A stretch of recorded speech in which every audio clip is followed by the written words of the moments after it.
Good afternoon and welcome to UBC Weekly News Roundup. Today on the 26th of June 2022, only 4 days to get to July. My name is Sharon Kyomugisha. A very good afternoon. Let's take a look at our top stories of the day and of the week. And this week, over 50 leaders from Commonwealth nations have been attending the 2020 Commonwealth Heads of Government meeting in Kigali, Rwanda. President Yoweri Museveni, who was received in Rwanda with enthusiasm from the citizenry who lined up the road from Katuna to Kigali Conference Center, and they were very excited to see him. Now, the meeting that has been held under the theme Delivering a Common Future, Connecting, Innovating, Transforming was officially opened by Prince Charles on behalf of Queen Elizabeth, the head of the Commonwealth. Heads of state and government representatives from Commonwealth nations are in Kigali for the Commonwealth Heads of Government meeting. Welcome to the formal opening of the Commonwealth Heads of Governments meeting. The President of Uganda. This is the first physical meeting after a 2-year-long hiatus caused by the COVID-19 pandemic. The Queen of England, who is also the head of the Commonwealth, was represented by Prince Charles of Wales, who is also the future king. We meet and talk as equals, sharing our knowledge and experience for the betterment of all citizens of the Commonwealth and indeed the wider world. He also expressed deep sorrow over slavery, which was orchestrated by the British in the 15th and 19th century. I want to acknowledge that the roots of our contemporary association go deep into the most painful period of our history. I cannot describe the depths of my personal sorrow at the suffering of so many, as I continue to deepen my own understanding of slavery's enduring impact. If we are to forge a common future that benefits all our citizens, we too must find new ways to acknowledge our past. Quite simply, this is a conversation whose time has come. On his part, Rwanda's President Paul Kagame, who is also the new Commonwealth chair in office, called for strengthened partnerships amongst the Commonwealth nations. The Commonwealth we need is on the front lines of global challenges, not on the periphery, watching events unfold. Our special strength is to bring issues into focus that might otherwise be overlooked. UK Prime Minister Boris Johnson highlighted the various global challenges confronting global leaders, including climate change, ensuring girls' education, and the Russia-Ukraine conflict. At the last CHOGM in London in 2018, the UK announced £212 million for the Girls' Education Challenge, and I'm delighted to say that this initiative is now at work in 11 Commonwealth countries, ensuring that girls are able to gain at least 12 years of quality education. We need to empower them to play their full part in the economy when they leave school, so the UK is funding the She Trades Commonwealth programme, which has already helped over 3,500 women-owned businesses to become more competitive and generate more than £32 million worth of sales. The Commonwealth Secretary-General Patricia Scotland, whose term was also extended for another 2 years, said that the Commonwealth, which is a club of 54 countries, is the most significant grouping, bound by values, and they should be upheld. This Friday's event follows days of numerous forums on youth, women, business, and civil society. Samuel Senono, UBC News in Kigali, Rwanda. Still about the Commonwealth, earlier business forum that preceded the grand opening of the Commonwealth Heads of State Government meeting was addressed by the first Deputy Prime Minister and Minister of East African Affairs, Rebecca Kadaga. She delivered a keynote address on the strategies for recovery of the global value chains after the COVID-19 pandemic. And drugs or the production of inputs for assembling sophisticated machines, the final production of which may still occur in high-wage countries. We can build stronger regional value chains. For instance, within the East African community, we have the COMESA, SADC, and EAC tripartite agreement. This is especially important for developing countries. Diversify risk, reduce vulnerability, increase resilience, and foster industrial development. We can reduce irreversible investments abroad. We can also have business digitalization for higher process efficiency, lower transaction costs, and better control. We can also have vertical integration within the various industries to increase their control of the supply chain, efficiency, and possibly lower production prices in order to beat competition.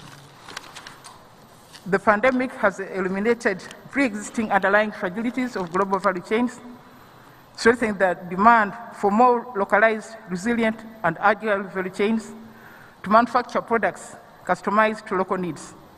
With similar, smaller environmental footprints, it is therefore worthwhile for firms within the Commonwealth to review their strategies, including diversifying their strategic supply chains, reshoring operations, vertically integrating, and reducing the geographic footprint of their networks. Ladies and gentlemen, thank you for listening to me. I say all this for God and my country. Thank you.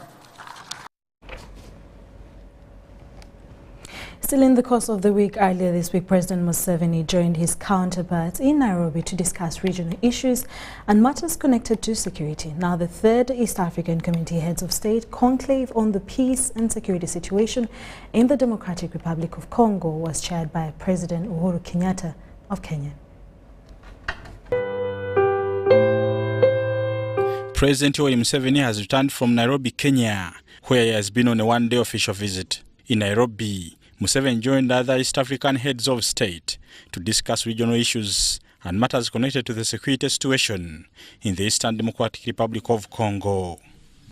The East African Community Conclave, under the chairmanship of President Uhuru Kenyatta of Kenya, whose members are Kenya, DR Congo, Rwanda, Burundi and Uganda, was set up to encourage dialogue between rebels and the Congolese government. The third East African Community Heads of State Conclave on the peace and security situation in the Democratic Republic of Congo comes a few days after Kenyan President Uhuru Kenyatta called for the deployment of a regional East African Community Force in Eastern DRC to restore peace.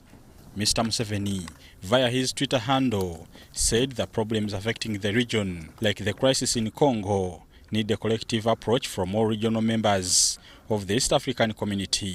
He insisted on working together to stop the suffering of people of the Democratic Republic of Congo.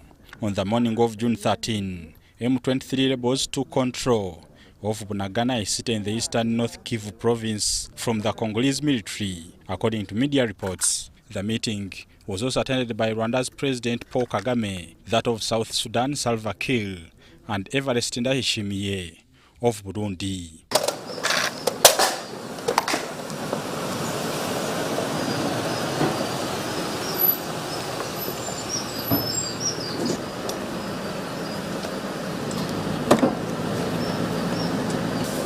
Karibu sana mzee.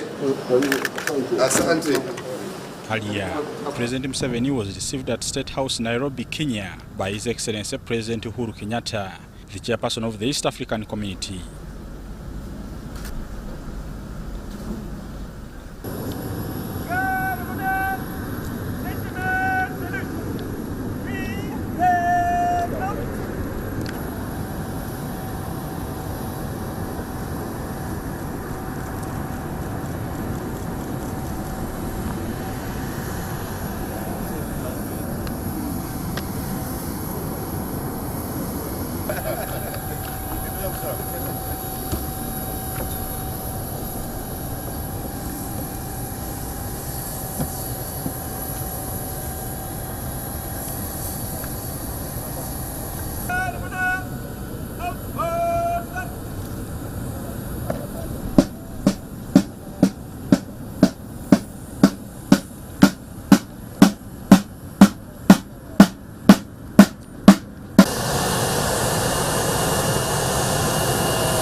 Higa, UBC News.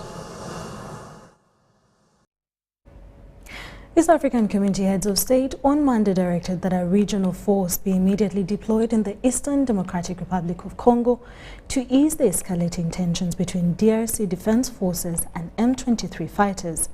Defence spokesperson Brigadier General Felix Kulayije said that the proposed deployment of East African Community Region Force is under the Africa Union Peace and Security Architecture. The decision to deploy an East African Community Standby Brigade was approved during the 3rd East African Community Heads of State Conclave meeting on peace and security situation in Eastern Democratic Republic of Congo. The Standby Brigade will be constituted under East African Treaty Article 124 and Article 125 on cooperation in defense. Of the African Union Security Architecture.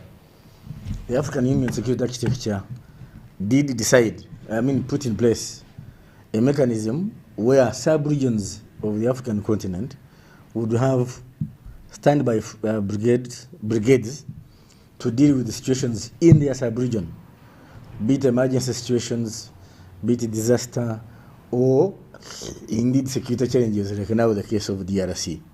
So the heads of states are within the mechanism of the African Union Security Architecture. The Standby Brigade operational mandate, composition and structure will be communicated at a later stage through the chiefs of the East African Armed Forces. The details of the deployment and the mechanism to be followed will be indeed a decision that the chiefs of defense forces should have arrived at in their meeting. We are yet to have the details of how it is going to be done. And as soon as it is, the country will know. The move of Congo is not Rwanda. Like I've told you, there are over 30 negative forces. They are choosing Rwanda or supporting one. What about the others? Unlike Operation Soja, the deployment of the East African Community Regional Force is a composition of all member states seek to stabilize peace in Eastern Democratic Republic of Congo. How is it different from Operation Soja? Of course, this is a multinational force. It's a regional force, and I'm yet to know exactly the mandate. The proposal to have a joint force of the different countries, the military force, is welcome and we shall support it, but also there should be political efforts to resolve any issues, if any, in a DRC, so that there is harmony, there is peace, there is coexistence, so that we can all work together for the betterment of the people of the greater East African. The initiative could improve the East African community efforts to protect civilians and deter rebel attacks under its mandate. The case in North Kivu is different. This is an internal conflict, number one. Number two, we did not have an arrangement with the DRC government to participate in that conflict. So there is no way we would have gotten involved. At our best, we gave them sanctuary when they ran to us, we treated their wounded, and we facilitated them to go back. I think that's a laudable act on the part of Uganda. So those who are choosing us because we didn't support this, I think it's out of ignorance. Haruna Muteisasira, UBC News. Now, the M23 rebels early this week opened the border with Uganda at Bunagana, but only for the stranded Congolese refugees who want to return to the country. The refugees were asked to register with the rebels before crossing into Congo. The M23 rebel spokesperson, Major Willie Ngoma, said that they opened the border to ease life for the Congolese citizens to go home and transact business. Take a look. It's close to a fortnight since M23 rebels captured and took control of Bunagana town from the government soldiers in Eastern Republic of Congo. Since then, over 32,000 people have been displaced and are being hosted in Uganda. Most of them are settled in gazetted refugee camps, while a handful of others declined taking refuge in the camps and opted to remain in the streets and on the verandas of buildings along the Uganda-DRC border with the hopes of returning back to Congo. Their dreams have now come true as M23 rebels revisited their decision to lock them out and now reopened the border to allow them a return home. This was confirmed by the M23 rebel mouthpiece, Major Willie Ngoma. Ile coalition wamekuja shambulia wangome zetu kila wakati, na kila wakati kama wanakuja sisi tunajibu mapigo peke yake, sababu sisi tunapenda amani, tunapenda tukaa pamoja, tuzungumuze. Sisi wote ni Wakongomani, inabidi tutafute peace. Amani iko vizuri sana, tutabalinda vizuri sana. Adui anakimbia mbali, tunamfuata mbali kabisa ili asikue kabisa haribishe amani ya raia yetu. Raia yetu gisi tunafungula boda leo tarehe 20, waingie, waende kikaa, watoto warudi shuleni, wasome vizuri, maneno yote wafanye business yao, maneno yote iendelee vizuri sana. Hii ndio raia yetu, ule ni baba yetu, mama yetu, watoto yetu wasome. This Tuesday, a number of refugees were seen trekking back to Congo across the Bunagana border, while others still remain skeptical about the return as they look on helpless. The Ugandan authorities in Kisoro welcomed the move, saying it was a risk to continue hosting the refugees in ungazetted areas within Bunagana on Ugandan side. So now that they are allowed to go back to their homes, we welcome that news. It's a very good gesture, because for us under the law, if a person is not in a refugee camp like Nyakabande, he's supposed to go back to his country of origin. Bunagana is not an area where people are supposed to stay. So if they are allowed back home, that's very good. Those of you who have reported back should even encourage others to go back, and it's our prayer that the people who are on the other side also encourage these people and those who are remaining at the borderline to go back and do development work in their country. The decision by the M23 rebels to open borders and clear the stranded refugees is voluntary. However, the burden now is for Uganda on how to manage those refugees who don't want to return to Congo, but maintaining to stay in the streets and on verandas of buildings in Kisoro. Philip Aguta for UBC News in Kisoro. The Congolese refugee transit camp at Nyakabande in Kisoro district is reportedly under siege of COVID-19 infection, with close to 400 cases in 1 week. Now the head of COVID-19 task force in Kisoro, Haj Shafiq Sekandi, says that the isolation center is overwhelmed. Just 1 week since M23 rebels fighting Congolese government took control of Bunagana town, the refugees that came to Uganda have been hit by COVID-19. The head of the task force in Kisoro district, RDC Haj Shafiq Sekandi, says in the last 1 week, over 399 cases have been registered. We have a challenge in Nyakabande of COVID-19.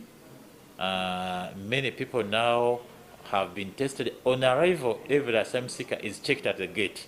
One, to ensure that they don't have harmful items from the war zone. Two, to ensure they don't have diseases. You know, Congo has COVID, it has Ebola, it has measles, and many others. So COVID-19 has also been detected in Nyakabande Transit Center, and screening is done almost every day. The isolation center has been overwhelmed as COVID numbers increase. The isolation center was created within the camp, and it's now getting full. We want to create another one within the camp. But people who are also found sick within the outside communities of Kisoro are managed in the hospital. To contain the situation, the district has opted for a fresh vaccination drive that will kickstart this Tuesday. Starting a massive COVID-19 vaccination again in Kisoro on tomorrow. This is a new campaign, because in the first round, Kisoro performed well. We got 95, but the second round, the vaccination was at 56%. So we want to ensure that people get the second jab and be safer. As you are aware, Congo is under war, so these programs of vaccination are not there. That's why we suspect that this third wave mainly has come along with the asylum seekers and has entered Uganda.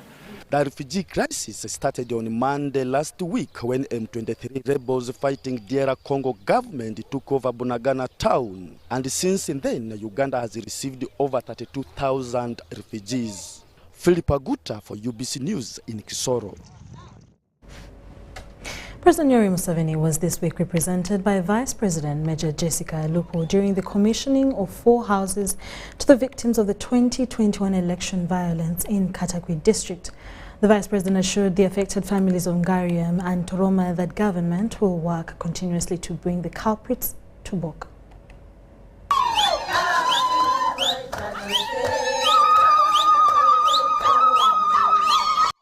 The beneficiary election violence victims included families of the late Mark Elobert from Palam Sub-County in Ngariam County and late Teresa Kiror of Apule Village in Kapujan, Luce Apenyo of Apule Village, and Charles Otiang, also of Apule Village, Toroma County, who were shot at polling station and sustained serious injuries during the last 2021 general elections. Commissioning these milestones on behalf of the President, Vice President Jessica Alupo, also the woman member of Parliament for Katakwi District, accompanied by the State House Comptroller Jane Bareche, together with the deceased families, said government has the capacity to give justice to victims. We are here because of a gunshot. These people are civilians. They were there exercising their constitutional responsibility in a polling station, standing peacefully. Then someone pulls a trigger. It is absurd. If there is security in the village, if there is security in the district, if there is security in the country, that is the first and major and the fundamental driver of socio-economic transformation. His Excellency the President, in terms of cattle rustling and theft, has said it should be stopped. Cattle rustling should stop, cattle theft should stop within Karamoja and also in the neighboring areas, so that we focus on programs of development and stop programs of running around stolen cows, stolen goats, stolen sheep.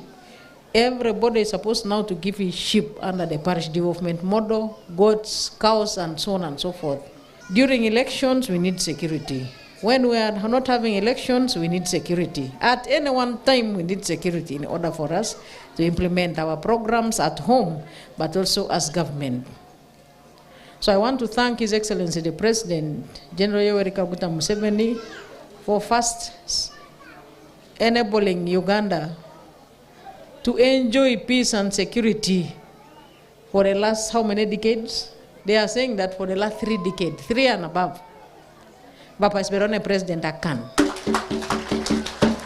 In her remarks, the State House Comptroller, Jane Bareche, lauded President Museveni for fulfilling his pledge of constructing housing units for 25 victims of election violence in Teso region, who included yesterday's beneficiaries. Etole Ed Akenjel, UBC News. In more stories during the week, the Prime Minister Robert Nabanja this week pledged total support towards the successful implementation of the parish development model. She made the commitment in Hoima District and Mityana Municipality at the mass sensitization drive on PDM implementation. Premier Nabanja emphasized that no one will be left behind in government's quest to uplift the livelihoods of the citizens. While on an awareness campaign in Hoima District, the Prime Minister emphasized the need for formation of SACCOs in order to ease the allocation of the parish development model funds and ensure the resources reach the intended persons. Abantu bagamba kirabero kuwonka kibuku ngwa na Hoima tukwiji tutumbwire twizi hakuna mchezo ababazaka kubire sekere. Parish development model must succeed. She also noted that the initiative is for the abject poor whom the government wants to upgrade to the money economy. Her sentiments were echoed by other political and opinion leaders in attendance at the Chitara Senior Secondary School in Hoima. President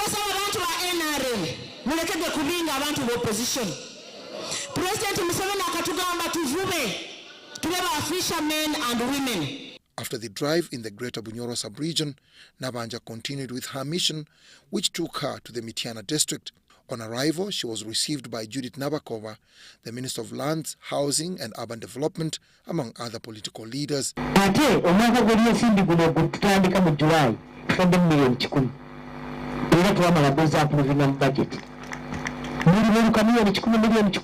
olw'ensonga nti pulezidenti akoze ebintu bingi muna mubiraba oli atalina kyaba n'abawakana era bakiraba.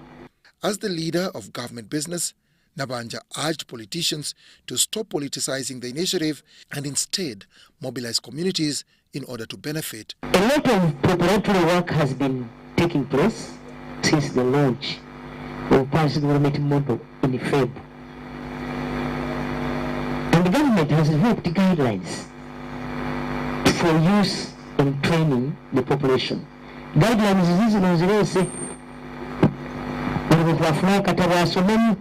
we have so far received funding for both the municipality and the district.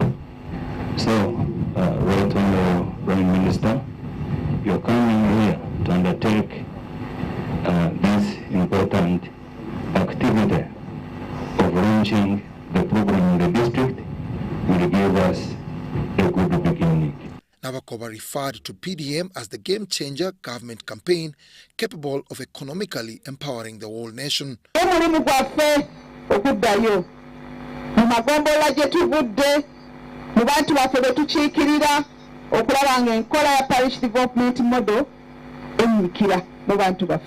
The Prime Minister pointed out several issues that need attention and guidance for the effective implementation of the parish development model. They include poor enterprise selection, poor farming practices, land fragmentation, lack of organization, and poor management of circles. Dennis Igor for UBC News. Justice, law and order sector GLOS actors have been urged to pay more attention to the victims of sexual and gender-based violence while handling their cases. This emerged during the closure of a 2-week engagement in Liraz City to enhance the capacity of police and judiciary, prison officers and media in handling victims and prevention of sexual and gender-based violence. Sexual and gender-based violence still remains one of the vices perpetrated on both women and men. During the lockdown, most men suffered violence, both physical, social, sexually, emotional violence that they were going through during the lockdown, but none of them reported. Although some men are also abused, majority of cases registered put women on the lead with several heartbreaking experiences relating to sexual and gender-based violence. The Liraz City RCC Lawrence Igole says violence orchestrated against women has caused a huge detriment in the development of our country. They are subjected to very long suffering and psychological harm, and yet most of our mothers have a burden of financial responsibility. In law school, for example, we just study the law, the trial procedure. So when a case is brought in court and you're having a victim of SGBV crying is in the witness box, instead of talking, you may say this one doesn't want to testify. In the recent police crime report that put North Kyoga third in the crime ranking, Amolata district was leading with 495 cases of GBV in the entire country. Jimmy Patrick Okema, the North Kyoga police PRO, asserts there were challenges in handling GBV by different actors. Another capacity in terms of understanding the dynamics as well as the various concepts that we learn during the training. So we believe this is going to be very helpful. To contribute to scaling down the escalating cases of GBV in northern Uganda, capacity development partners together with Afrugi, Lira University and International Institute for Social Studies of Erasmus University in the Netherlands have intervened by enhancing the capacity of justice, law and other sector institutions to effectively deliver their mandate in preventing GBV. The SRH Center is due for completion this month at Lira University. This training has not only contributed towards enhancing the capacity of these 34 graduates, but it has also opened up an avenue for partnership around sexual and gender-based violence. Participants will generate projects poised towards reducing sexual and gender-based violence in northern Uganda. First of all, I should give a listening here, and then as well, giving the radical empathy, putting myself in that situation if I am to really be successful in my reporting. Creating awareness to the community members on the roles and responsibilities of the Uganda Police Force in handling sexual and gender-based violence. Meanwhile, GBV victims are encouraged to use the community development officers, police and media as pathways to report any form of violence against them. Eddie Olua, UBC News. Now, Namirembe and Bakuli residents have received business lockups for conducting business courtesy of Victoria's Education Services. This has come after thorough training of residents on how to sustain their livelihoods through entrepreneurship, among other initiatives. The youths are being assisted by different stakeholders to lead better livelihoods. Different opportunities and initiatives have been put in place by different entities to support them lead better livelihoods. Kampala-based Victoria's Education Services has offered youths in its locality livelihood skills on how to start, maintain, sustain and face the challenges brought about by unemployment. This weekend, they handed over structures to the trainees from where they will be selling their products with no costs charged. The structures have been offered at a time when beneficiaries have been searching for places where they can be working from, but due to high costs, they had been unable to find accommodation. They are not going to pay any rent, but they'll be able to earn income because their children cannot pay school fees. We've got jobs. They've given us rooms for free. They've taught us to maintain businesses.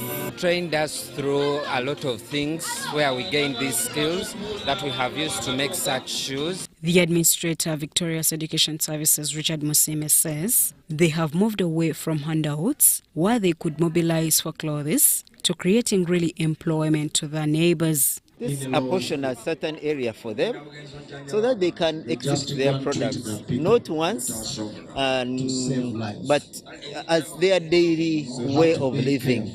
They have made so many things, but they needed space. So we have gazetted that area for them. We believe it will expand. The problem with handouts, whether they come from the government level or international organizations, is that people then don't have ownership. Now they may be grateful that they receive that money, and then once the money is gone, they need more. Whereas if people have low resources or they're poor, the best way of giving dignity is for them to be able to find livelihoods, jobs, to actually find ways to solve their own problems. That's what asset-based development does. Musime says in the coming years, they'll expand to more villages for communities' benefit. Work with Bakuri community, and then we can always move to other communities. So for now, we are focused on Bakuri. The need is also big. During the same launch, beneficiaries exhibited different products. Shaidat Nasaku, UBC News. Electoral Commission Chairman Justice Simon Byabakama this week apologized to the people of Bukimbiri County over the mix-up in names of candidates during 2021 general elections that had been held by the election. Now he was meeting stakeholders in the by-election in Kisoro district slated for August.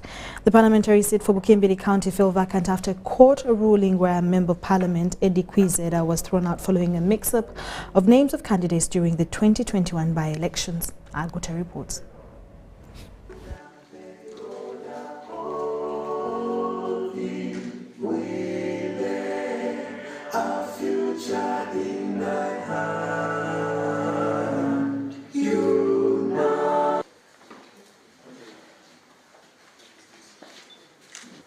So, the only opportunity to open these packets containing ballot papers in a certain constituency is on polling day.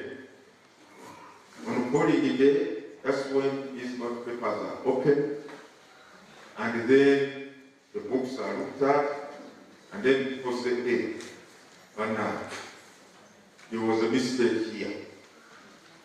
If we were printing these ballot papers in Kampala ourselves, we would have noticed this mistake or error and corrected it. But we could not, it was too late. We thought that the people of Bukimbiri should be given an opportunity to go ahead and cast their vote. by explaining to them, the voters, that this is the problem, but you can go ahead and cast your vote. And we thought that was, nobody was, but we thought that was working for every candidate. But the court of appeal had a different view, and we respect the decision of the court. And that's why we are here. So as I say, we own that error that was in the ballot papers. But we also like to appreciate that if we had had the opportunity to correct it before we distributed this ballot papers. The United Nations World Food Programme in Uganda this week cooperated with Koboko District Local Government through ACAV to promote agriculture.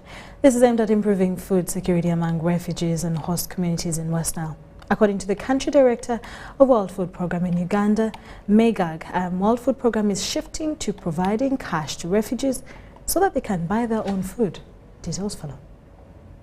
World Food Programme through Italian-founded NGO ACAV operating in West Nile has collaborated with Koboko District Local Government to intensify agriculture among farmer groups in the district.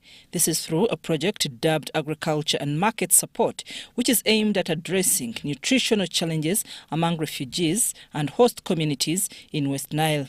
So honestly, we want to see that these farmers become so strong and become so prosperous, so eventually they will be in a position to be in the market and selling they're already selling it, but I think at the large scale is where we're there. In his tour of the farmer groups under AMS project in Koboko, WFP Country Director in Uganda, Abdurrahman Meigag, said the initiative is to promote large-scale farming that will cater for a larger population, including refugees in West Nile. Meigag says WFP's mandate is not only to provide food assistance to refugees, but also collaborate with government to improve livelihoods. Many of the people may think that WFP is purely a humanitarian agency that provide food, that supply the logistics. World Food Programme also does a lot of procurement in Uganda, where we really inject millions and millions of dollars to the local market.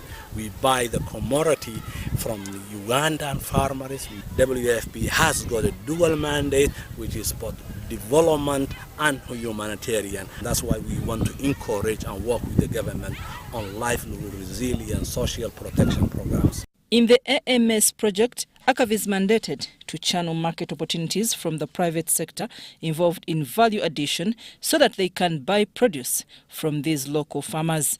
According to Head of Programs at ACAV, Patrick Bongo, ACAV has linked over 20 farmer groups in Koboko to buyers of their crops. According to Meigag, WFP will soon start giving cash to refugees instead of food in kind, with aims of buying food locally. And we are moving our modality from in-kind to a cash. So the refugees now have a cash, but then there should be a market to buy that cash with the food. Currently, WFP is providing food assistance to about 1.6 million refugees in Uganda, with 9,000 being in West Nile. I'm Navka Farida and Joseph Odama. Residents and refugees living in the West Nile district of Adjumani were this week lauded for harmonious living as status quo leaders want maintained. This was during belated World Refugee Day celebrations officiated by the Adjumani Resident District Commissioner Peter Taban Dada. Details follow. Here to present to you the following graduates who have successfully completed the course of automotive mechanics. Mwangu Johnny Innocent, Senyonjo Gerard, Kayanja David. Government has constructed technical institutions to equip the youth with relevant hands-on skills to address the problem of youth unemployment. Use the competence, knowledge, skills, and positive attitude you have achieved from Nakaseke Technical Institute to help yourself, your communities, and the nation to advance. Be creative, innovative, and focused. Start small but think big. We have trained you in skills that will enable you to start from where you are. There is no need for you to float on streets looking for jobs. The Minister of State for Kampala Metropolitan Affairs, Kabuye Chofatogabye, disclosed this while officiating at the graduation of over 120 students who were recognized for acquiring hands-on skills. Chofatogabye wants the youth to pursue hands-on skills that will help them participate in different government programs, including the parish development model. Abaana bano nga bwe tufulumiza wano ennamba ebadde esinga kuba abaana 205 ndowooza abaana nga 120 bonna babadde basomye bya bulimi. Kati ekyo kikulaga nti gye bafulumye be bagenda ate okubeera empajiruwaga mu kusomesa n'okubangula bannaabwe abagenda okwetaba mu enterprise n'ebyobulimi kubanga nga wano mu Nakaseke nga enterprises ezalondeddwa ebyo ebigenda okukolebwa mwe muli obuyente, okulunda ente, okulunda embizzi, enkoko, okulima emmwanyi n'ebibala. At the graduation ceremony, the challenge of lack of infrastructure to accommodate boarding students was highlighted. We still have a challenge in accommodation of staff members. There are some staff quarters within the institute, but can only accommodate just a few. Nakaseke Technical Institute was established in 2016 and has 400 students, 250 of whom have graduated in different courses.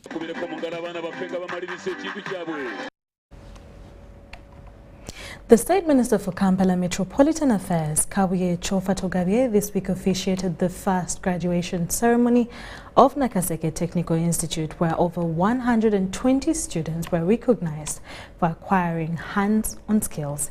The youth were schooled in different livelihood enterprises, mainly livestock keeping, poultry farming, coffee and fruit farming, among others.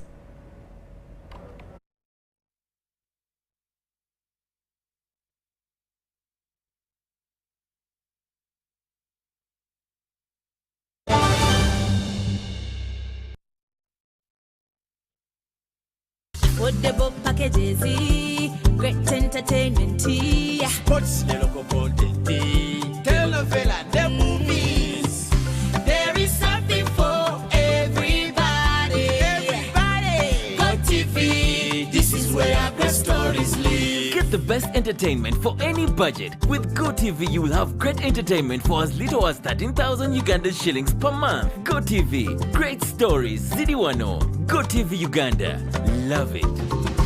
The Kabaka Birthday Run 2022 is back on Sunday, 3rd July 2022 at Lubiri Mengo. This year, the run will be physical and will be flagged off by Sabasaja Kabaka at 7 a.m. Come out in large numbers once again to Lubiri Mengo. Run for a cause to fight and end HIV by 2030. Buy your ticket today at 15,000 Uganda shillings from Airtel shops at Tobani Center, New Taxi Park, ShopRite Building, Benchwanka Street, Majestic Brands Office at Bulange Mengo. You can also buy your ticket using Airtel Money. Dial *185 *5 hash.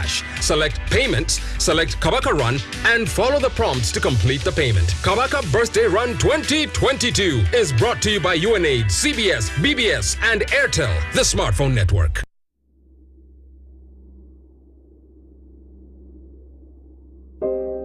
I remember the lockdown,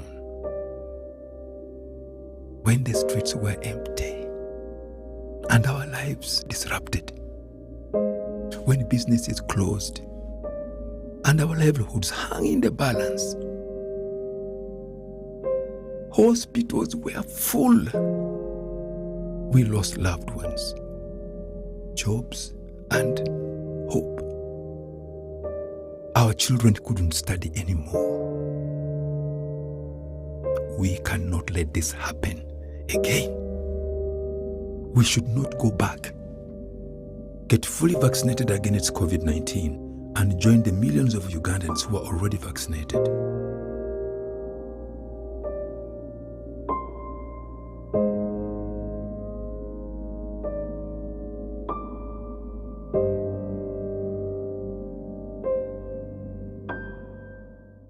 The Tales of Kasozi, brought to you by Uganda Communications Commission.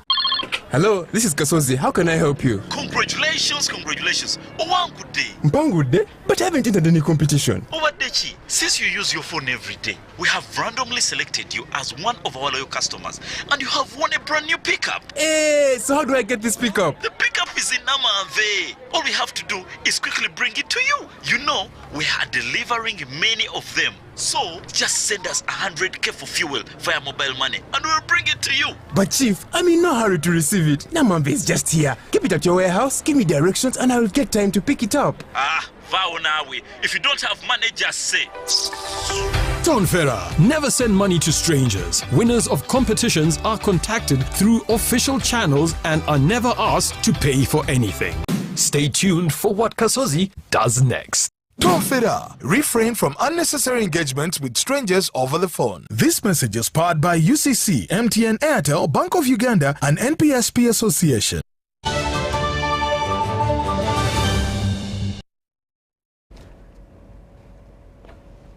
Well, 13 minutes to 2 p.m. We're still going with UBC News Roundup today on the 26th of June 2022. My name is Sharon Kyomugisha once again.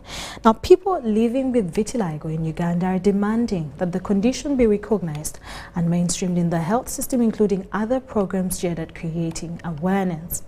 Vitiligo is a condition in which skin cells stop producing melanin, the pigment that determines the appearance of the skin, leading to the loss of skin color.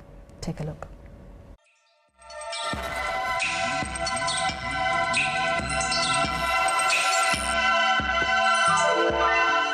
In Uganda, there is no clear statistics about the number of people living with vitiligo, a condition in which skin cells stop producing melanin, a pigment that determines the color of your skin. The condition starts with small white patches that eventually spread all over the body.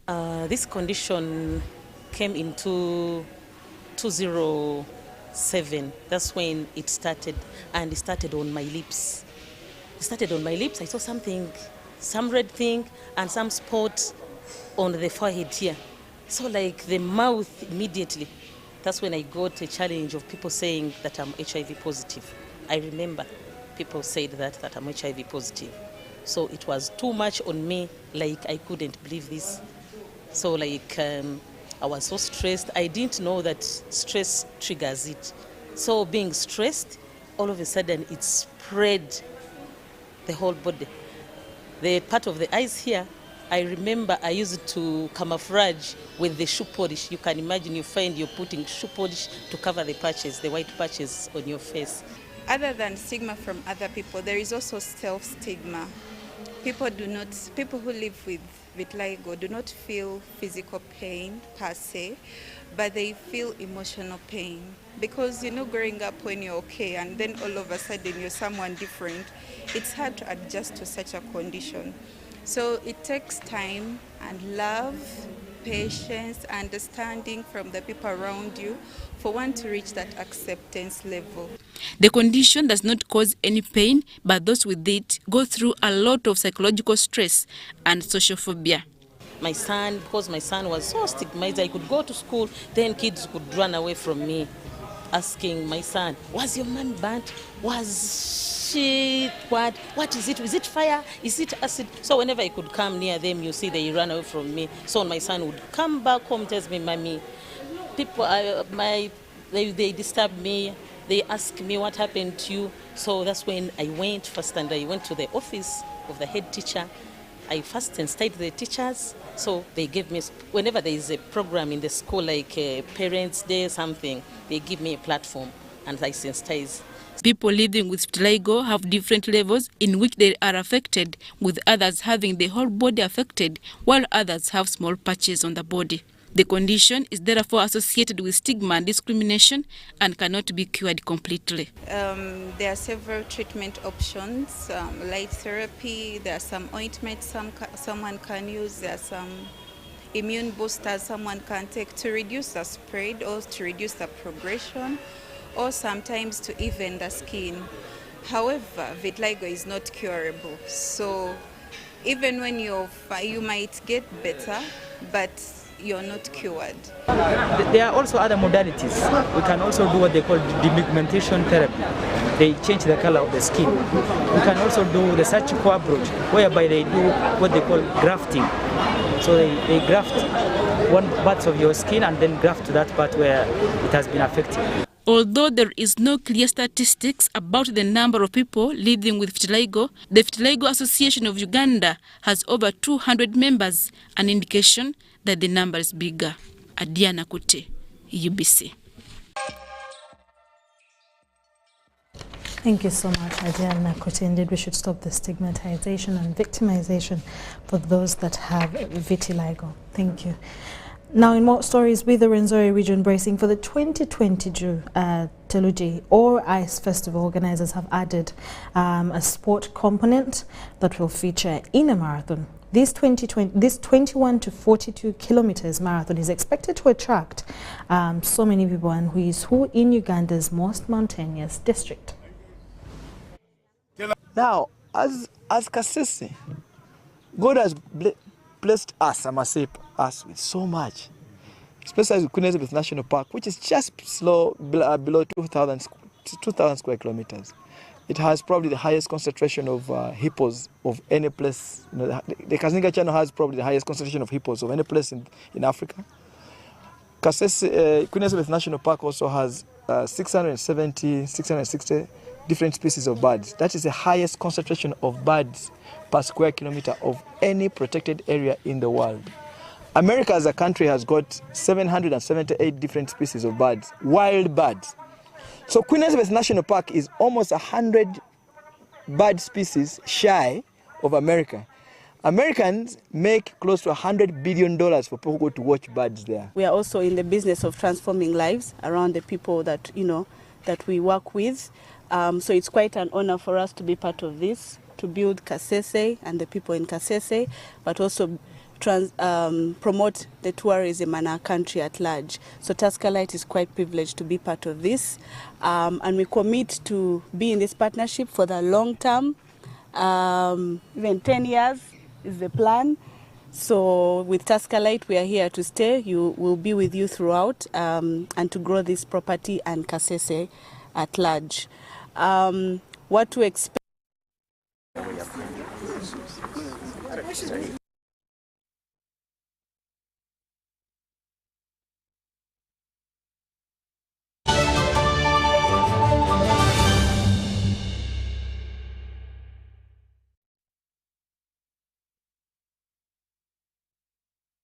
Get connected today with the My Airtel 4G smartphone and enjoy free data for 1 whole year worth 86,500 Uganda shillings. That's free 2 GB for the first month and free 1 GB for the next 11 months at only 250,000 Uganda shillings with free data for 1 whole year worth 86,500 shillings, making the effective price of the 4G phone 163,500 shillings only. Airtel, the smartphone network. Did you know it is mandatory to have all births registered and a birth certificate issued? Failure to do so attracts a penalty of imprisonment or a fine. It's proof of age and belonging to parents, protects and provides children with legal rights from crimes and abuse like defilement and child labor. Give your children a good future today and have their birth certificates. For more information, visit the NERA office in your area or visit our website www.nera.go.ug. This message is brought to you by NERA.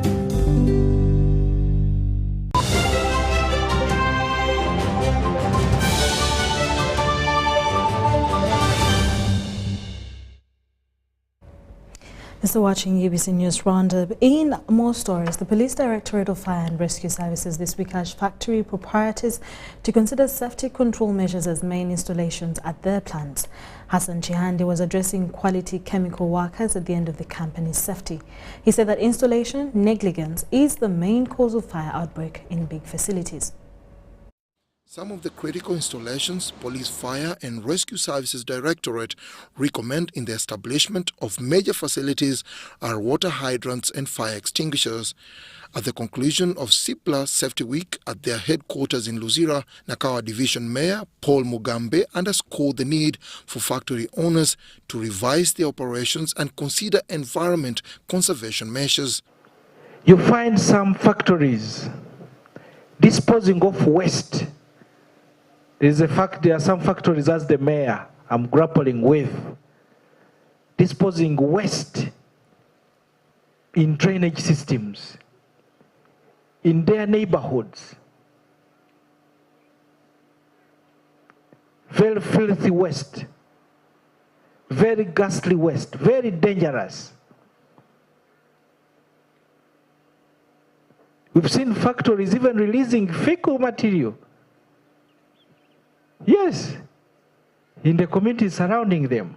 The Safety Week intends to retool technical teams of the pharmaceutical company with modern ways of responding to accidents. My department has not had any emergency at CIPLA. And in emergency response, we give marks and performance depending on the number of emergencies. No emergency, excellent. That is 100%. Health and safety, it's for everyone. I'll give you an example, which I have seen, not an example, but a real incident. Any moving parts, it's a very basic thing which is taught at the start of when you start to work in a factory. They say any moving part should be guarded, right? So that by mistake also somebody cannot put his hand and they have either amputated or they get cut or they get injured. The CIPLA Safety Week attracted community engagement in unsilting drainage channels and sensitization about first aid provision.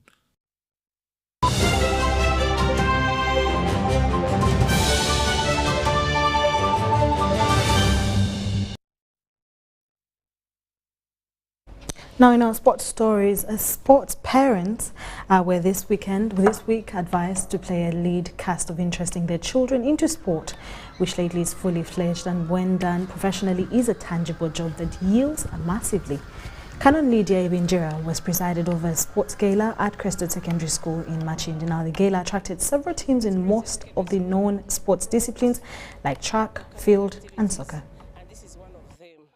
We make sure that we promote the children's talents.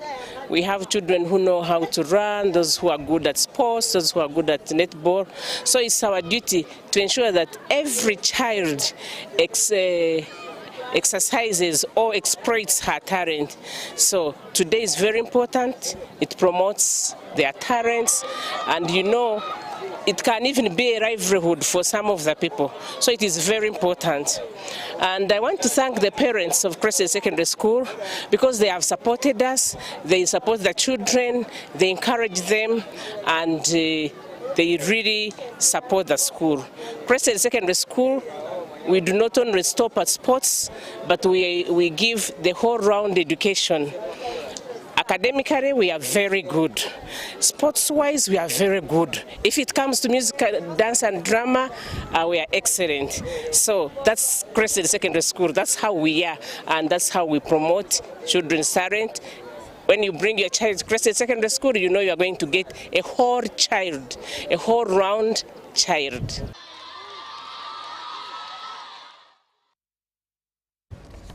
Sports Club Villa Vice President in charge of mobilization, Engineer Ben Emmanuel Misaga, has tasked the fans to keep engaging in activities that increase their numbers. Misaga was gracing the Sports Club Villa Fans Football Gala at the club's former training ground in Zambia. The gala attracted 12 teams and climaxed with a final between Ginger and Sona.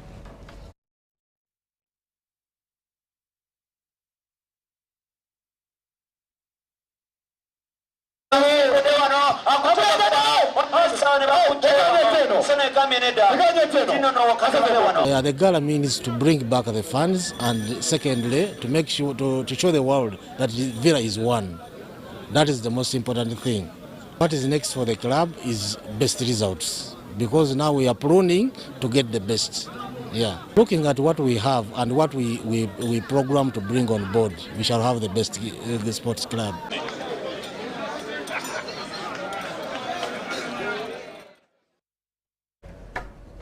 Uganda this weekend joined the rest of the world to celebrate the Olympic Day. The occasion that was hosted by Mbogo High School in Kawempe under the theme of Together for a Peaceful World commenced. Take a look. Celebrations to mark International Olympic Day in Uganda have been hosted at Mbogo High in Kawempe and graced by International Olympic Committee member William Blick. Today is an important day for people to participate in any form of sporting activity. They are learning, they are discovering, and together they can jump higher and move faster and stronger. It has been celebrated under the theme Together for a Peaceful World and under the auspices of Uganda Olympic Committee. You know, it's such a struggle to keep the girl child in sports, so seeing them being active promises a future of peace in Uganda and in Uganda sports. The day was spiced by a marathon, but importantly interesting learners in several sports including modern pentathlon, archery, badminton, tekeball and dance sport, which are all a human right. Peace through sports and a human rights institution. We love human rights for all in all aspects of life. So, also in sports, there is human rights. In absentia, the first son Mohozke and Rugaba committed support to youth and sports. We are aiming also on the development of the youth, securing their future. We are looking at the generation. If you look at the number of the youth that are here, how do we orientize them? How do we sensitize them so that they can benefit from the government program? The occasion attracted students from 9 schools including Broadway High School, Oxford High School, Mariam High School and Ebenezer Primary School. We are excited about all these new games that are being brought on board, and the children are also excited, as you can see in the background. The International Olympic Day is observed to mark the start of the International Olympic Committee in 1894. I've learned a lot. I've learned different sports, like for example the dance sport, and I also signed up. I've learned many things, many games like badminton, playing table tennis, shooting and handball. It was first celebrated in 1948 and aims at instilling the major values of respect, friendship and excellence. John Burns Sentamo reporting.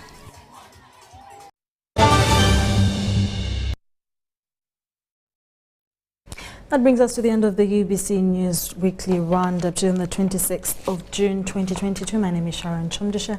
Thank you so much for being a part and watching. Stay tuned for more programming coming your way. Have a blessed new week. Bye-bye.